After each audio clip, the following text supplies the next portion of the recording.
প্রচুর দৌড়তে হয় ধরে নিচ্ছি। এই এই যে গরমে সকালে উঠে দৌড়নো, সারাদিন যাওয়া, এর জন্য কোনো স্পেশাল ডায়েটিং কিছু আছে? হ্যাঁ, ডায়েটিং মানে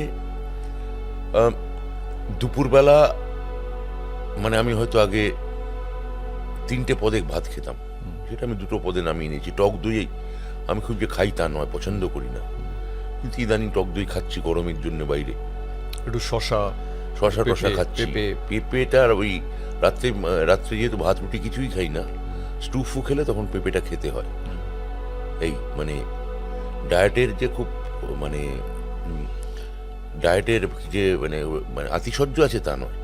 আপনার মতো একটা ফুডি লোকের জন্য তো এই সময়টা একটা বেশ রেজিমেন্টেড একটা সময়।